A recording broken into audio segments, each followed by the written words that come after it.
This new season of Euphoria explained my generation and made it even worse. It was messy, it was chaotic, it was at times I feel like a very hard watch. But then again, what is Euphoria without being chaotic, messy, and very hard to watch, but also very enjoyable and entertaining? Right? That's Euphoria. That's what we know Euphoria as.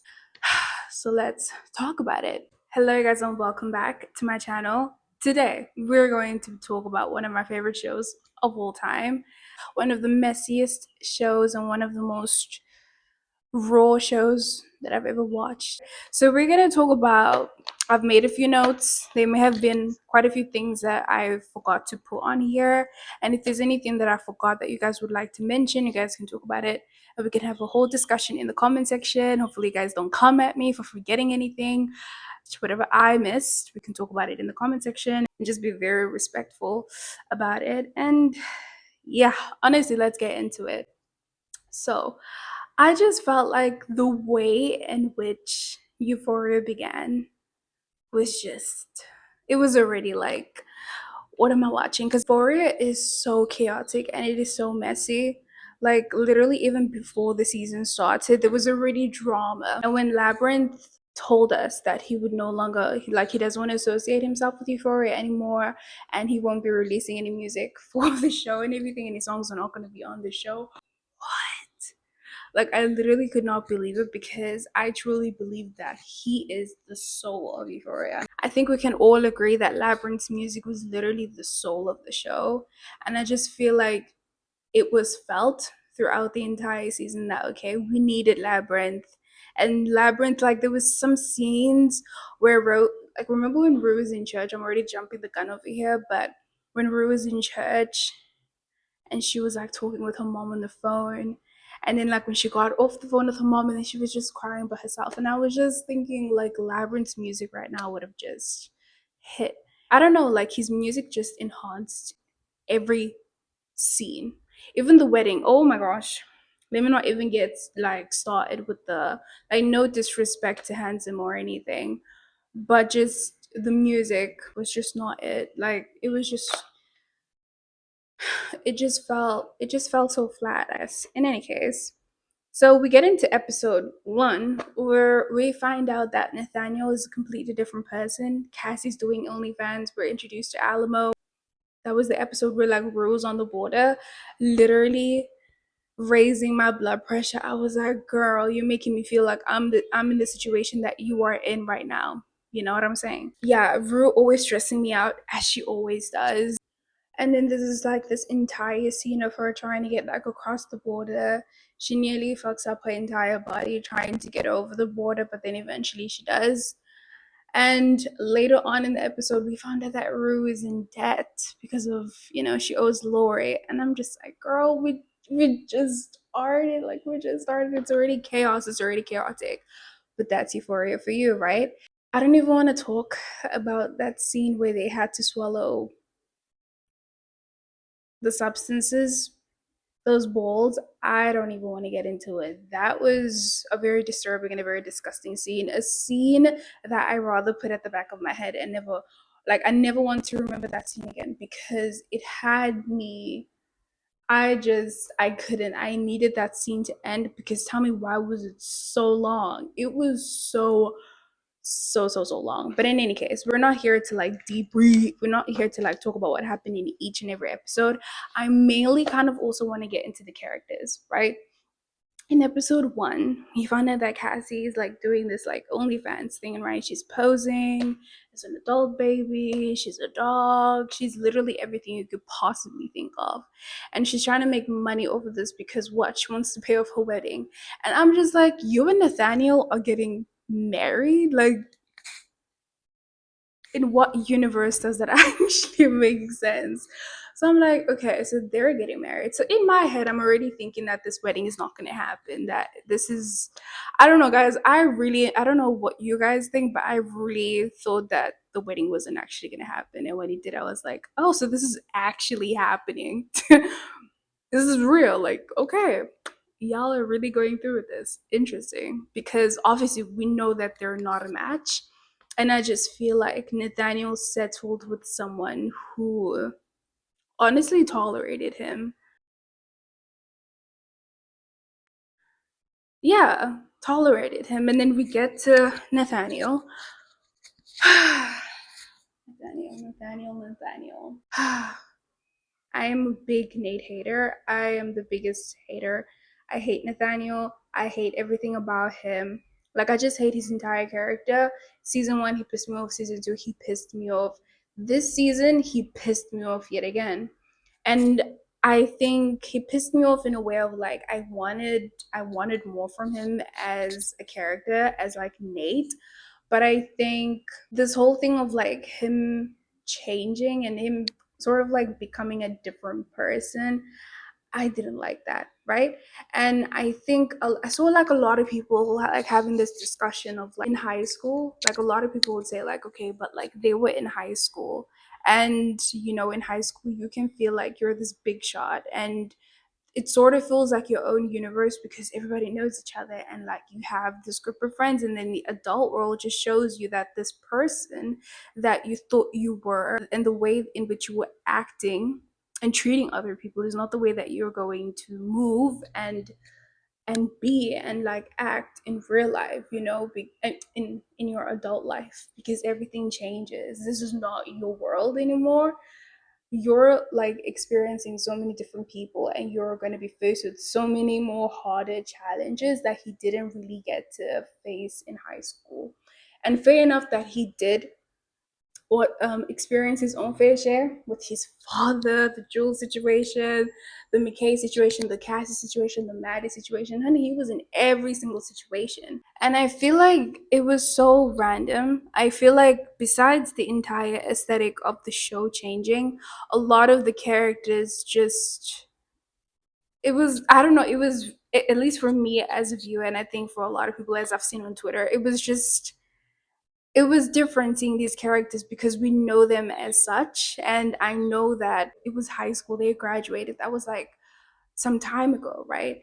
And like now we're in a different area in our lives and things change, and I get that. But I just feel like I think a huge part of that is I just feel like the Euphoria that we used to watch was more through Rue's lens, when Rue was still struggling with her addiction. And she was always just high or whatever the case is, in order just to feel euphoric, in order just to feel happy. And I just feel like the aesthetic, the glitter, the purple, like everything. Like I remember someone saying something like this on Twitter about like how Euphoria this season is completely different, because what we experienced in season one and season two was like Rue's. Obviously she's still the narrator in season three, but in season one and two, when she was still struggling with her addiction and she was still very much depressed and everything, she was going through a lot. Like we were seeing everything through her lens, and Rue is no longer that person in a way. Almost as if the aesthetic, the vibe of it all, like just the way in which Euphoria felt like in season one and two was meant to be that way. And I think the season three, it was intentional, at least on the writer's side, to make it completely different. But I feel like, because for me personally, I know a lot of people were hating on the season when like the first episode dropped. Even I was like, this is completely different, and I didn't know how to feel about it. But then there was a part of me that was like, I don't think this is trash. I don't like it. Like I'm still intrigued. I still want to know what's going on. Like I was still intrigued enough to stay, and I was still entertained enough, even though I was like every episode I was like, what is even happening? Like I felt like so much had happened in the season that it almost still felt like nothing happened. A lot of the storylines that were brought up in the season and everything were not finished, were not completed. I just felt like when the season ended, I was still like, you know what I mean? I was not really satisfied, but it's not enough for me to actually like want a season four. And I think it's perfect in a way that it ended there. I don't know if that makes sense. The way it ended, nothing was really like, everything just felt so anticlimactic, but we'll get into that, right? We'll get back to Nate, right? I know this is all over the place, but I want to speak about Maddie and Cassie, right? that entire storyline, I don't know where Sam was heading with it. Like, I don't know what was the intention of it. I really don't know because I just may have been under the assumption that something was going to happen. What we saw was not what I expected to like see in terms of like the ending of that entire storyline between them. I didn't expect for it to end up in that way. And I know that there was an episode in which Rue and Cassie were talking, and then Rue was like asking, like, when you see Cassie, like, don't you get angry? Like, don't you feel all of these like negative emotions and everything? Like, Maddie was like, no, she feels at peace. She's made peace with the situation. And I was questioning, and I was like, is she actually being for real? Or like, does she have this plan? You know? And I think it was the delusion in me thinking that no, there is something more that's going to happen, because I feel like even when they first met up and everything, before Cassie's ghetto wedding, and like Maddie was in that fur coat and everything, acting like she was on a phone call. I remember Maddie like looking at Cassie's engagement ring, and then Rue was narrating, and then it was like, this bitch doesn't know what's coming for her. And I was just thinking, ooh, okay, something's gonna happen. Like, I was thinking Maddie was the one with the plan, but I think the plan was sort of like her karma. Like, that was, it was like sort of like the universe, in this sense. It was Sam who kind of just let everything unfold for Cassie. Like, it's almost like Maddie didn't have to do anything in order for Cassie's life to be fucked up and for her to be ruined, because her just marrying Nate and still standing 10 toes down with the same man that was with her best friend, abused her best friend, was already like her karma. And there's a part of me that just feels like I needed more than that. Like, I understand that there are certain people you just need to like let go and make peace with it. But I just felt like I thought there was more to it. Like, when Maddie was making Cassie sign the contract, I was thinking, oh, this girl has a plan. Like, every single interaction, every single time, I just thought that Maddie's gonna use this bitch for something. Like, she's doing all of this for a reason. And I think as a viewer, I think that was my mistake, being under that assumption that something was bound to happen. But I couldn't help but feel like the show also contributed to my delusion, child. Not me blaming the show. But I don't know. I just feel like Maddie's been through so much, and I would understand why she wouldn't want to like have this whole revenge plan and everything. Even the wedding, when it happened, it was very anticlimactic, but because I thought that during the wedding it would be a lot more chaotic, right? And it was like, when they say their I do's and they were having dinner, and then when Jules was having a conversation with Nate's dad, which is, I think I expected more from it. But then I think they did live up to that expectation when, that Nas guy came, Nas or Naz, Nas guy came, told Nate that, yo, you still owe me money. Like, remember that you owe me money. And I think that's when the chaos started and everything. And it was like, this is what I was expecting, you know what I mean? And I don't know how I feel about the whole, I don't like Cassie's character, like, period. I do think that like her character is very complex, and I feel like in this specific, I feel like her character is kind of like very layered, and I feel like she had so much more for her going than this OF thing. But I feel like it makes sense, because I think she has spoken about like how in a previous season, of how like people like tend to like sexualize her and just like only see her as, like they objectify and everything. So I think that makes sense, of like her being this OF thing and using the fact that a lot of men sexualize and using that to her advantage in order to gain money and everything. But I feel like as a character, I feel like, I don't know, I just feel like she needed more than like the OF thing. I feel like there was more to her character than her just being like a person, um, than her just selling her body in a way, like on the internet. Like, I don't know. You guys tell me, you know. I just feel like there's like with a lot of these characters, there was just a lot that could have been done. I feel like Sam had so much material to work with, especially with Nate's character, which I am still upset about. Jules's character, I'm very upset about. Maddie's life and how it turned out. Oh my gosh. Oh my gosh, my girl deserved better. On the topic of Maddie and Cassie, I just feel like that entire friendship, for me, I don't know. I know a lot of people say that a boy can't ruin your friendship, but I feel like it's bigger than Nate. And I feel like everybody knows that it's bigger than Nate. I feel like Cassie has proven time and time and time again that she's not Cassie's friend. And I mean, that she's not Maddie's friend. And she will betray her the second she feels like it. I mean, remember when she had like this opportunity to get with this other content creator guy, Maddie knew. He offered her an opportunity. She kind of thought about it just a little bit. Damn, Maddie's my friend. Maddie's my best friend. But then still went ahead and just put Maddie to the side and just prioritize and just put herself before Maddie without even consulting her manager and her so-called best friend. And we see that again with her just not taking Maddie into consideration when she decides to delete her OnlyFans account and then just take on this acting thing. And I'm just like, how many times are you gonna do things? Like, this is a business now. Like, you and Maddie are basically running a business. How are you doing anything that literally affects your career without consulting your manager? Like, this is more than just like, oh, we're friends now, because okay, let's not mix that.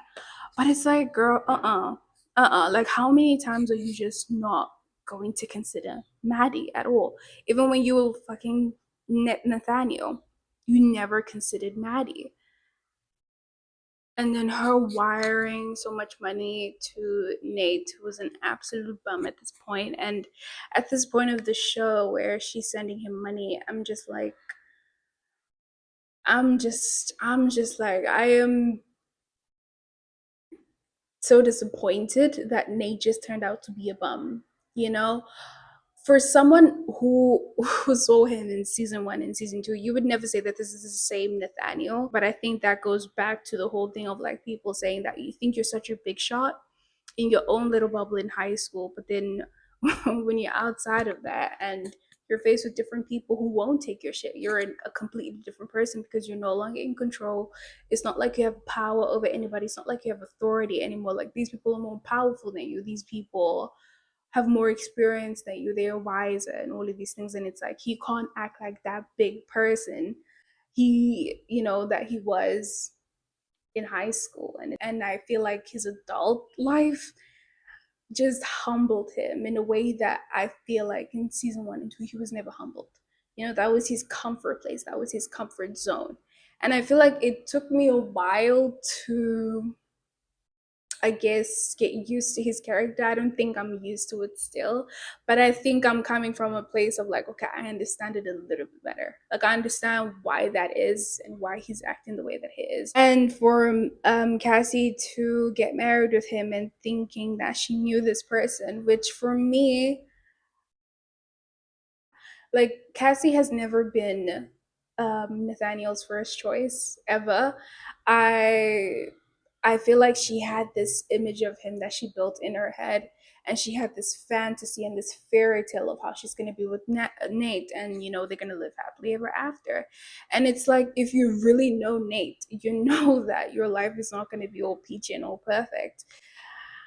And yeah, he presents himself as this new person, but we know deep down inside, we know that that's not Nathaniel. So for her to still get married with him and thinking he's just going to be this good person, and he married her without telling her that he was in debt, and he basically involved her in all of this BS. He could have literally just told her, and if she wanted to like back out, she could have backed out, but he let her. He was selfish enough, as usual, nothing surprising, selfish enough to drag her into all of this. Yeah, so I also wrote on here that Maddie deserved better. I still stand by that. In terms of how her life turned out, that shitty boss that she had, I just feel like we all had a certain idea of the type of life that Maddie would be living, and it's not the life that we saw this season, right? Like nobody would have ever expected manager Maddie to be a pimp, and no one would have ever expected Maddie to go through the lengths that she has gone through that in this season with the whole Alamo situation just to save Cassie. And this goes back to their friendship, which I just can appreciate the love and the loyalty Maddie has for Cassie, right?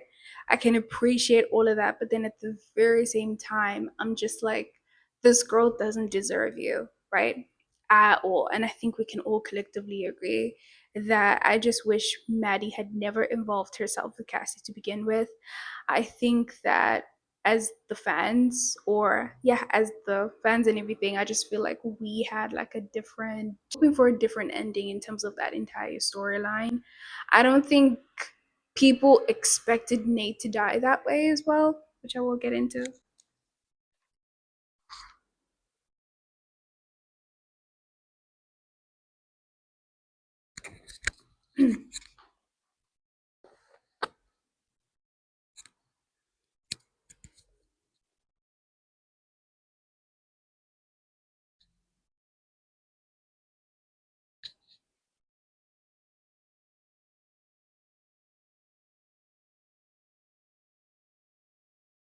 What was I saying now? I forgot. Maddie and Cassie.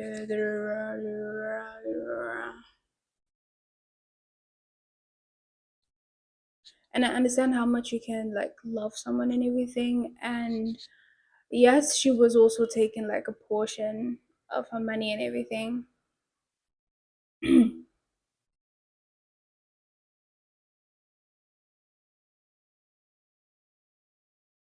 Well, I'm trying to think now. I'm forgetting.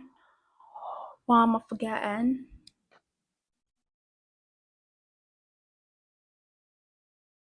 I just feel like Cassie's sole purpose was to just use Maddie in order to get to where she wanted to be.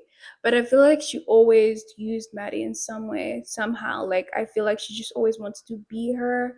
I think she's always wanted to just achieve like a level of confidence, like this confidence that Maddie has, this sense of um confidence that Maddie has that she doesn't, and Maddie understanding who she is and knowing who she is. And I just feel like Cassie is just like, she's just very lost. And I feel like Maddie has been like that closest, like the closest person that she has had in her life. And but at the same time, she has like this main character syndrome. Honey, if Alamo was still alive, if Alamo was still alive, Maddie would have been like, her life would have been fucked for the rest of her life just because of Cassie. Just because she felt like Cassie was worth doing all of that, like being indebted to fucking Alamo, who fucking tricked her and manipulated her. But then at the same time, she was also naive to believe him. Like, girl, your Rue already tried to give you signs and tell you about this man, but you never wanted to listen to her, did you? You wanted to wait on your milkshake, didn't you? You know what I mean? So, and it's like, if she hadn't involved herself in the beginning, none of this would have happened. But I guess she was in a position where she was so money driven. She wanted to make something out of herself. She wanted to get the bag, and she was willing to do everything in order to get it. And if that meant partnering up with Alamo, honey, she was gonna do it. When the whole Alamo thing happened, I was very much like scared as fuck, right? Because there were rumors, people were like speculating on Twitter, TikTok, everywhere that Maddie's gonna die. And I was just like, yo, there's already speculation that Rue's gonna die, Nate's gonna die, Maddie's gonna die. Like, honey, that's I was like, I was just scared, and a lot of people were kind of like here for it because people were thinking, of, like, people were like, oh my gosh, it's like Alamo and Maddie would be unstoppable because like they're both money driven. They both have nothing to lose. It makes them more dangerous because honey, they're willing to do whatever it takes. Literally whatever it takes, especially Alamo. Especially Alamo. I was very scared, and I think that's when shit hit the fan. I remember literally standing and I was literally like gagged when first saw them like having that conversation. I was just like, when they were first having a conversation, I was just like, oh my gosh, this is not gonna end well. This is not gonna end well. And did it? Did it? Did it? Because that man has a way of just tricking people into his business, into his life. Even though Maddie was the one who came up with the whole proposal thing, but still, it's like still. When we get into Alamo, he's another person I absolutely hate and despise. I enjoyed his backstory. Um, I did enjoy his backstory. I actually missed like the Euphoria backstories. Like they always used to eat, and Sam ate it again. I'm afraid. I hate to say it, but he ate with the backstories. I just felt like um with Alamo's backstory, it didn't make me feel sorry for him in any type of way. I'm not saying that I think that was the intention. I obviously the backstory is in order to understand why they are the way that they are, but I just felt like it was still not enough reason to do that. Like, fair enough, you hate women because okay, your mom couldn't be trusted because she did that poor man. She robbed that poor man. So, like, she did him dirty, guys. Justice for, justice for. His name starts with a P. Pastel.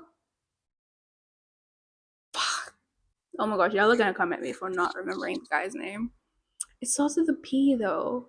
But justice for him. And I fell for him when Alamo's mom left him. I was just like, like that was a cruel thing. And then she went to go and visit like her main man, and I was like, oh, so this is your plan all along. But I just feel like that was still not reason enough for him to literally do all of the things that he's doing to women and subjecting these women to things. You guys remember what Kitty had to go through in that room with like a room full of men, and he's aware of that, and he just doesn't care. So I'm like, I'm sorry, you could never justify what like he's doing to women because of like his mom. And it just goes to show that men will be hung up on this one experience, and they will hold on to that experience for the rest of their lives and treat people based on that experience. He took all of that, and now that's he's taking all of that out on the woman in his life right now. Like, no one will ever make me like Alamo, ever. That bastard killed Rue. Oh.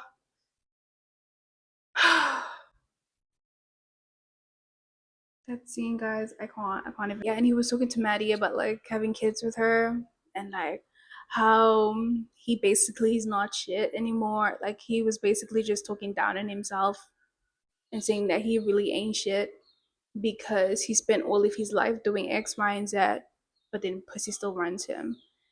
Women still run him. Women still have that control over him, and I'm just like, piss off. Like, you're not about to have your little moment, like, so that I can feel sorry for you. Again, I'm not saying that that was the intention, but I'm just like, I ain't falling for that. Okay, no. And then we get to Bishop. Okay, guys, Bishop always intrigued me. Like, since he was introduced, basically, he always intrigued me. At first, people would talk about like this whole thing of like him being undercover. I was low key here for it. Low key here for it. And you know what? A lot of the theories that the fans had on TikTok and Twitter honestly ate. And I feel like they could have worked. I feel like they could have worked because with Bishop's betrayal at the end, I feel like it would have been very fitting in a way of him like being an undercover agent of like why he would kill Alamo. Like, it fits. But obviously there would have been a way they would have gone about it, at least like they would have added more context. I was very intrigued by Bishop, very scared of him at first because I'm just like, do you smile, do you sneeze? Like, I was just thinking like he was always just very like stoic, very like, kind of scared me. Kind of reminded me of Lori, but scarier. Like, Lori's demeanor, but like how Lori's always calm. Like, I strive to be as calm as Lori. Like, he was just always like, yeah, like nonchalant, like type shit. And I just always used to be like, I'm intrigued, but I'm scared. I'm intrigued by you. I want to know more about you. And this season, I really wanted a backstory on Bishop. I'm so sad that we didn't get that. Like, We got Ali's backstory and Alamo's on, but I really, really would have loved a Bishop backstory. Like, I was dying for it. But then I was thinking that Bishop was on our side, and I was just thinking, oh, he's one of us, right? Because the fans were making these theories, and I was just like, you know what, guys, I'm with you. I support this theory. And then that whole conversation he had with Rue, talking about the snake and everything, I was like, oh, oh. And then my mind went back to when he asked for Rue's phone, and then he started talking about Rue's mom, like an episode after. So I was thinking, oh my gosh, what if on Rue's phone he actually saw that she had two moms? And then, because now he's talking about all of these things of like, oh my gosh, like, and now he's talking about like this one being a snake and everything, da da da da da da da. Sometimes you don't know who to trust, blah blah blah blah blah. And mentioning her mom, Leslie, I was like, honey, how do you know our government? How do you know our government? How do you know our identity? Because I was scared immediately. Everyone on the internet who had that theory of like him being undercover, everybody wrote it off. Everybody was like, yeah, he's not one of us. He hates us. He hates us. But then in the end, he came out to be like this person who was the one who was silently, he was watching Alamo, sizing him up. Perfect moment to catch his prey. And he did that. And he betrayed him because, honey, I would have been pissed, honey, if Ali died and Alamo fucking stayed alive. Like, what a waste of a season. If that would have happened, honestly, worst ending on planet Earth. Who do I want to get into next? Jules. You guys can see this, but I wrote Jules' storyline.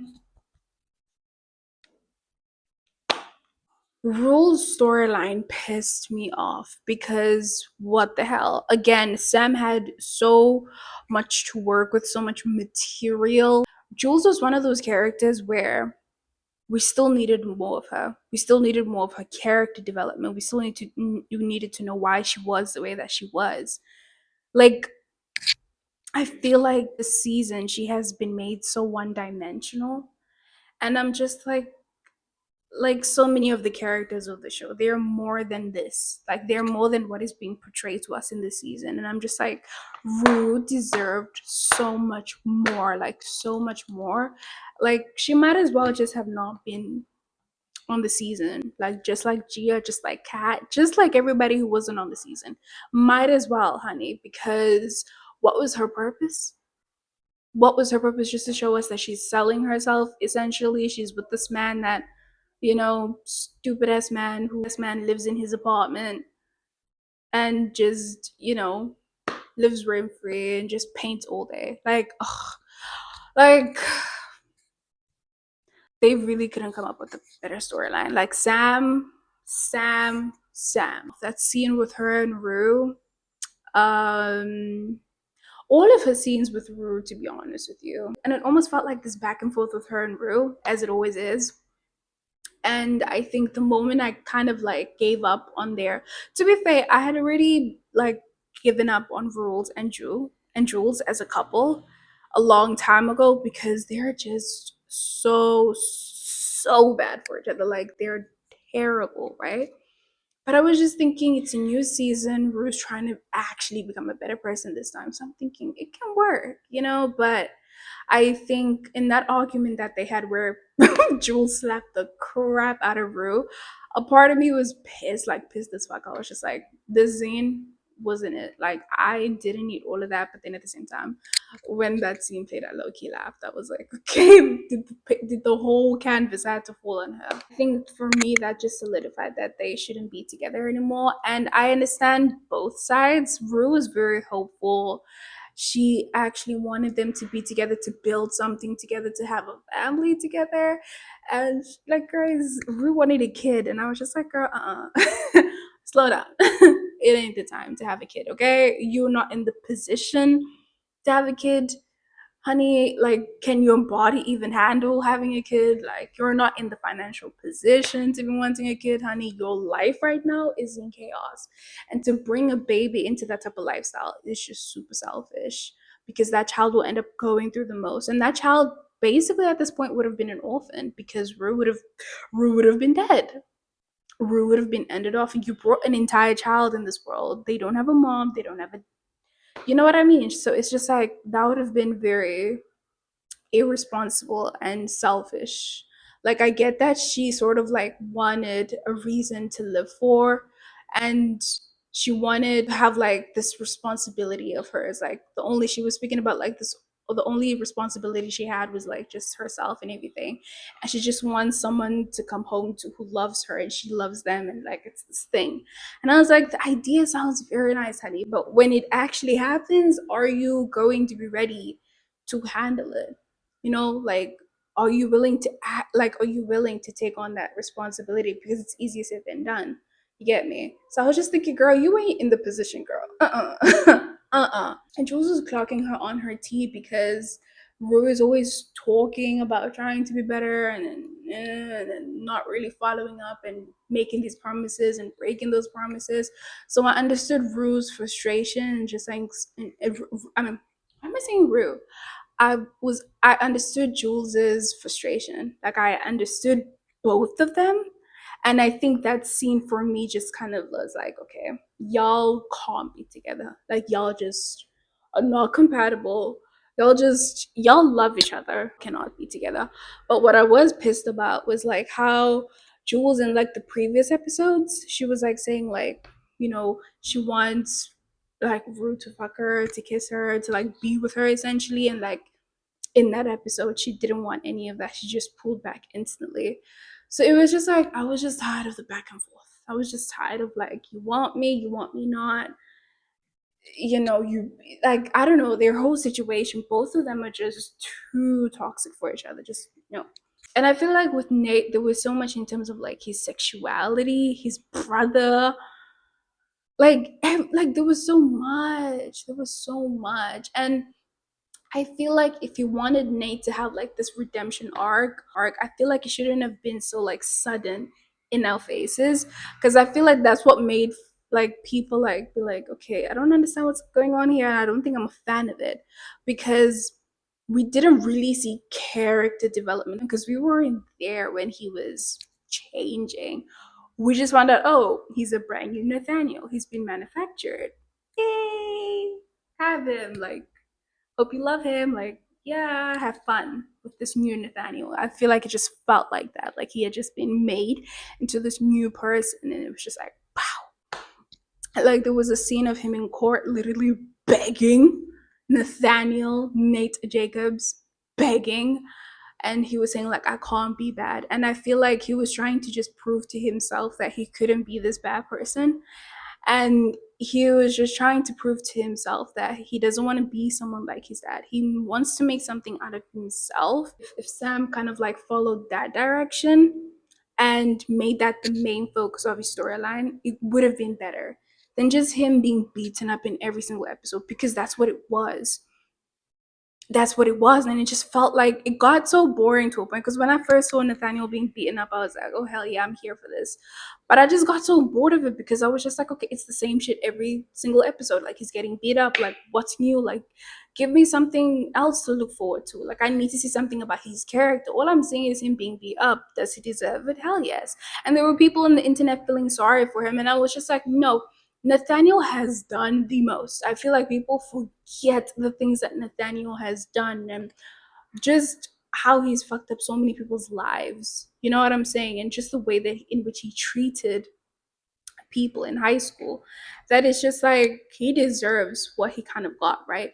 And obviously everybody deserves a second chance, but it's Nate Jacobs. You know what I mean? And there was a point in the show, in the wedding, she had just gone crazy because she found out that Nate was like in debt and everything, and she just got married to him, and like he didn't tell her, and they were still at the wedding, and like the thing of the champagne thing, it just like, and then I just saw that Nate Jacobs that I was literally like begging for the entire season. And I thought Nate is slowly coming back to us. Like I feel like I thought it was gonna be a build up, and I thought that once Cassie left him and he saw her with another guy, I thought that Nate was coming back, but he never did. He just became a bum, just asked Cassie for money, was literally judging and going crazy over the fact that Cassie was doing OnlyFans at first, but then ended up supporting her because what? She was the one bringing the money in and he was the one in debt.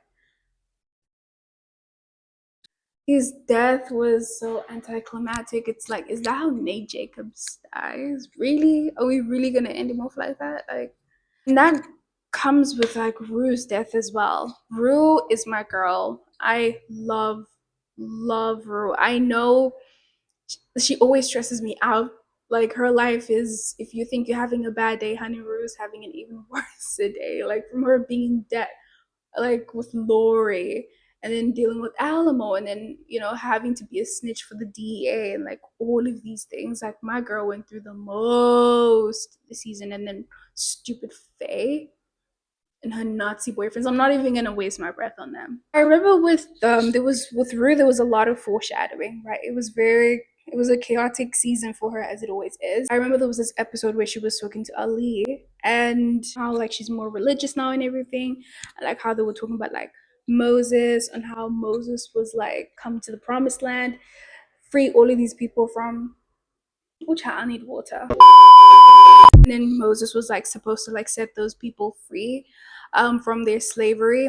And I feel like I saw someone say this about like how she was in a way able to accomplish that. Like even though she didn't get the ending that she deserved, like she still was able to free those girls from Alamo. Like Moses, she also never made it to the promised land. And I remember her talking to Ali, and Ali told her that Moses never made it to the promised land. And then she was like, but I'm not Moses, right? And there was just that hope and that faith that she had in this new life that she wanted for herself. And I've just never seen Rue so hopeful. Like Rue is the most, if you know Rue, she's the most hopeless person like ever. Even though she wants this happy ending and she wants to be happy, like she never took the steps and she never did the things in order to have this life that she actually wanted in season 1 and 2. And I just feel like this is the first season where I think she's genuinely trying, right? Not that she wasn't in the first 2 seasons, but I feel like now it's like without the addiction. You know what I'm saying? Like that's already like a huge accomplishment, you know? I feel like the way her character was ended off, fuck Alamo, because he killed my girl and everybody just thinks that she OD'd. And I'm just like, it was so anticlimactic when everybody was just acting normal, like after her death. It was such a shame that Ali was the only one who kind of like cared, right? And it sucked that we couldn't see Leslie's reaction, Gia's reaction, even Maddie's reaction, because she was the closest to Rue this season, right? And I just feel like I would have appreciated, I would have loved to have seen that entire friend group just like come together and just like, I don't know, I would have just loved to see, because even Lexi, honey, she gave me nothing. And I'm just like, everybody's reaction or no reaction just was like, girl, Lori's death was like, everything just, the ending just felt so flat in a way. I don't know, because I just feel like for a main character to die and for there to still be an hour left of the show, I was just like, girl, what are we doing here? Didn't we just let go of the most important person on the show? Because I know for a while y'all were trying to push Cassie as like the main character, because every that one scene where she was just a giant and everything, like it was almost like everything was about Cassie. We had like, how many minutes of screen time did she get in that scene where she was just walking around and she was a big giant? Like how many minutes was that, honey? That was so long.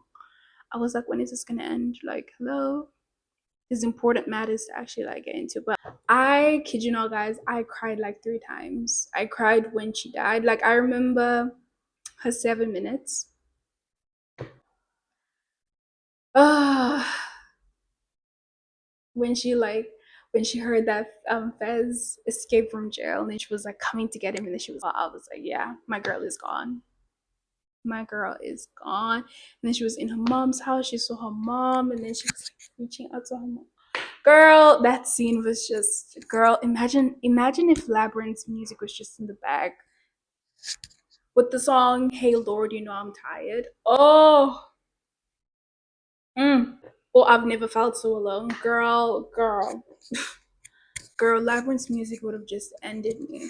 I was already sobbing, and I was just thinking, if Labyrinth's music was playing in the background, honey, I would have been out. Someone would have had to have just checked me in the hospital, honey, because my heart would have just, you know what I mean? I cried like 3 times. I cried so much, like when she was dying, like in her 7 minutes. And then I just kept on crying when Ali found out. And like he turned her body around and she was wearing that red hoodie. Then he turned around and she was gone. And I was just like, no. I was like so in denial. I was like, she can't be gone. Like I was like, she cannot be gone. And then he called Leslie. And then I was just like, I cried again. And then when he came back to where like the show kind of like started in episode 1, where Rue was with that family. What's the girl's name? That had a better reaction than all of her friends, better than her own best friend Lexi. She had a better reaction to Rue's death.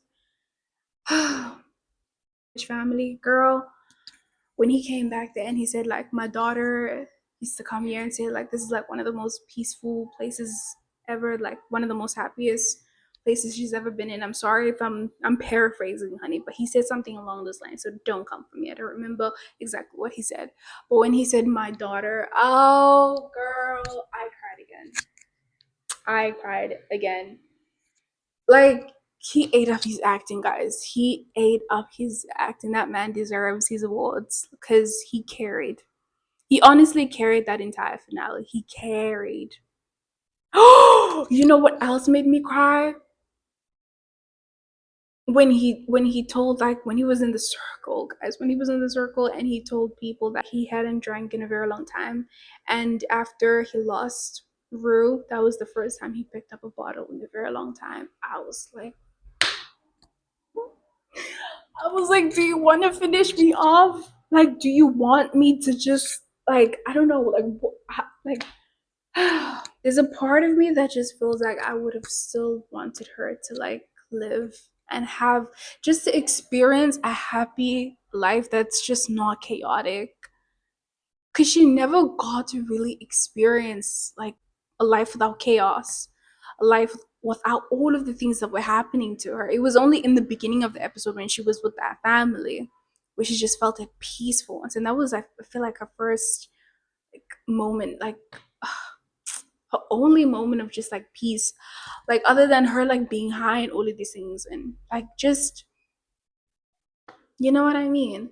I just feel like I would have just loved for her to experience a life like that. But I feel like with her, I guess, dying, it's like she kind of gets to experience a heaven in her afterlife. I feel like maybe that's it too. I knew in a way that Rue was gonna die, but it still didn't take away from how it made me feel, like at all. Like Rue is just what she's like, a one of a kind type of main character. Like there's those main characters who annoy you to the point where you just dislike them. You're like, girl, you're too much drama, you cause too much drama. I ain't here for this, right? But with her, it's like as chaotic as her life is, you just, I don't know, she just lives right here, guys. She has like a special place. I love Rue. Like I love her character, honestly. I feel like she should have had a different ending. I wanted all of that hope and all of that faith that she had. I wanted it to pay off, you know. I don't know. I wanted more for Rue. She deserved her happy ending.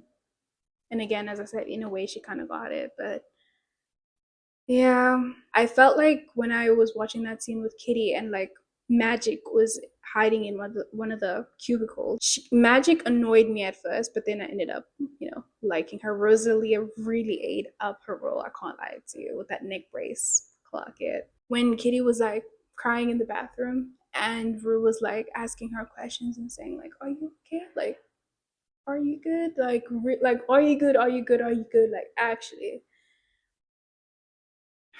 And like I just felt like I was watching a documentary of like a life of like a stripper, a sex worker, just anyone who's being taken advantage of as women in this society. It just, everything that happened in Euphoria just kind of felt like things that are actually happening in the world, but people don't some people don't really like it, not only because of like it just feels so different from like the old Euphoria, I guess, but it's too close to home. And I feel like people, when they watch things, they want to get lost into this fantasy. Some people watch things in order to escape. And I feel like season 1 and 2 Euphoria was like a place where a lot of people could resonate with so many of the characters, could see themselves in characters. I think I saw myself in a little bit of Maddie and Rue and Kat. I felt like people just saw themselves in these people, and I feel like people resonated with it so much. And I think it was like a comfort show for a lot of people, as messy as it was. And I just felt like for this one, it kind of hit too close to home and what's happening in the world and all of the things that people in real life are experiencing. I feel like Euphoria season 1 and season 2 had that, but in a way, there was still, even though it was very raw, I don't feel like it felt as real as this one. This one was really like, this is reality, and it's really bad, and this is the consequences of doing all of this. Like, I don't know, it makes you really take a look at what's going on in the world and what people are doing, what people are consuming. And yeah, describing our generation and making it worse. But yeah, guys, let me know if you guys want me to like talk about other shows like this that I have watched, or future shows that you guys would like me to touch on. But maybe I'm not reacting to them. I'm just, doing some commentary. I'm just yapping. Just let me know if you guys would like another video like this, basically. Make sure to like, comment, and subscribe, and I'll see you guys in the next episode. And I think we're gonna start with Love Island. Not reacting, but we're gonna be talking and having discussions on Love Island. I already watched episode 1, Love Island USA, and I'm like, stay tuned.